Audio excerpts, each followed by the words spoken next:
Sekretaris Perang Seperti Hegseth membuat komentar tajam terhadap kepemimpinan Iran dalam konferensi pers di Pentagon, menyebut mereka seperti tikus yang bersembunyi dan menilai Supreme Leader baru Iran Mojtaba Khamenei cedera serta kehilangan legitimasi. Pernyataan ini muncul di tengah eskalasi konflik Israel melawan Iran yang terus bergolak. Never before has a modern, capable military, which Iran used to have, been so quickly destroyed and made combat ineffective, devastated. We said it would not be a fair fight, and it has not been.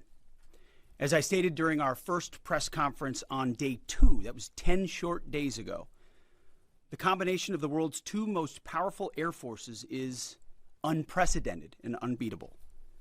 Between our Air Force and that of the Israelis, over 15,000 enemy targets have been struck. That's well over 1,000 a day. No other combination of countries in the world can do that. So today, as we speak, we fly over the top of Iran and Tehran. Fighters and bombers all day picking targets as they choose. As our intelligence gets better and better and more refined. Looking up, the IRGC and Iranian regime sees only two things on the side of aircraft: the Stars and Stripes and the Star of David. The evil regime's worst nightmare. Iran has no air defenses. Iran has no air force. Iran has no navy. Their missiles, their missile launchers and drones being destroyed or shot out of the sky. Their missile volume is down 90%. Their one-way attack drones yesterday, down 95%. And as the world is seeing, they are exercising sheer desperation in the Straits of Hormuz. Something we're dealing with, we have been dealing with it, and don't need to worry about it. We're on plan to defeat, destroy, disable all of their meaningful military capabilities at a pace the world has never seen before. But it's not just that Iran doesn't have a functioning air force, or that their entire navy is at the bottom of the Persian Gulf, or their missile force is shrinking daily. Even more importantly, they also don't have the ability to build more. That's the most important component I'd like to emphasize today. Soon and very soon, all of Iran's defense companies will be destroyed. For example, as of 2 days ago, Iran's entire ballistic missile production capacity, every company that builds every component of those missiles, has been functionally defeated, destroyed. Buildings, complexes, and factory lines all across Iran destroyed. So we're shooting down and destroying what missiles they still have in stock, but more importantly, ensuring that they have no ability to make more.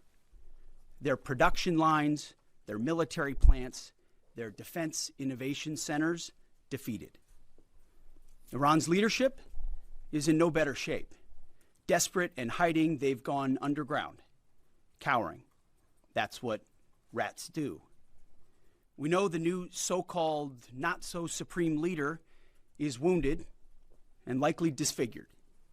He put out a statement yesterday, a weak one, actually, but there was no voice and there was no video. It was a written statement. He called for unity. Apparently killing tens of thousands of protesters is his kind of unity. Iran has plenty of cameras and plenty of voice recorders. Why a written statement? I think you know why. His father, dead. He's scared, he's injured, he's on the run, and he lacks legitimacy. It's a mess for them. Who's in charge? Iran may not even know. With every passing hour, we know, and we know they know, that the military capabilities of their evil regime are crumbling. They can barely communicate, let alone coordinate. They're confused, and we know it. Our response? We will keep pressing. We will keep pushing, keep advancing. No quarter, no mercy for our enemies. Yet some in this crew, in the press, just can't stop. Allow me to make a few suggestions. People look up at the TV and they see banners, they see headlines. I used to be in that business, and I know that everything is written intentionally. For example, a banner or a headline, Mideast war intensifies, splashing on the screen the last couple of days, alongside visuals of civilian or energy targets that Iran has hit, because that's what they do. What should the banner read instead? How about Iran increasingly desperate? Because they are. They know it, and so do you, if it can be admitted. Or more fake news from CNN. Reports that the Trump administration underestimated the Iran war's impact on the Strait of Hormuz. Patently ridiculous, of course. For decades, Iran has threatened shipping in the Strait of Hormuz. This is always what they do, hold the strait hostage. CNN doesn't think we thought of that. It's a fundamentally unserious report. The sooner David Ellison takes over that network, the better. Another example of a fake headline that I saw yesterday: war widening. Here's a real headline for you for an actual patriotic press. How about Iran shrinking, going underground? You see, Iran's leaders are hiding in bunkers and moving into civilian areas. The only thing that is widening is our advantage.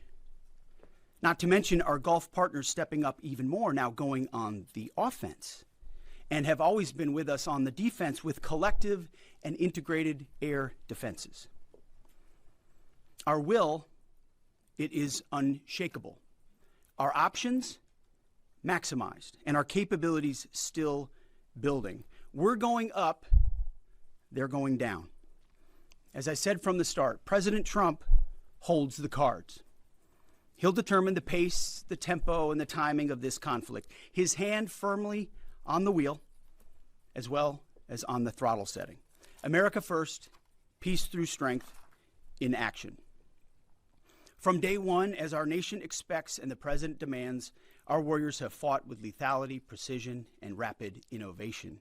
In fact, today will be, yet again, the highest volume of strikes that America has put over the skies of Iran and Tehran. The number of sorties and number of bomber pulses, the highest yet, ramping up and only up. And quantity has a quality of its own as we continue to ramp up. Every tool of AI, of cyber, of space, EW, counter UAS, you name it, we're employing it. Blinding, confusing, and deceiving our enemy. Because we know who the good guys are here. And the American people do too. And that makes my job simple. I serve God, the troops, the country, the Constitution, and the President of the United States, and answer only to those. All in service of victory on the battlefield and the military objectives that we've laid out from day one.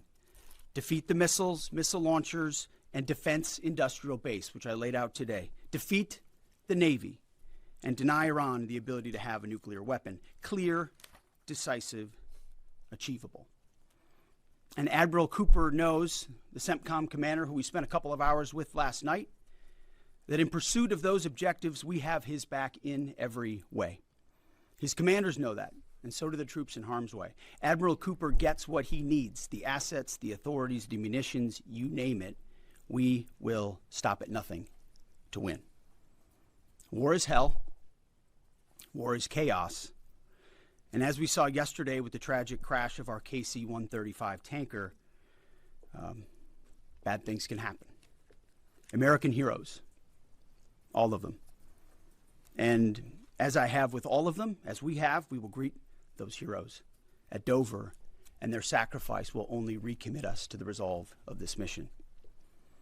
But war in this context and in pursuit of peace is necessary, which is why each day on bended knee we continue to appeal to heaven, to Almighty God's providence, to watch over and give special skill and confidence to our leaders and to our warriors.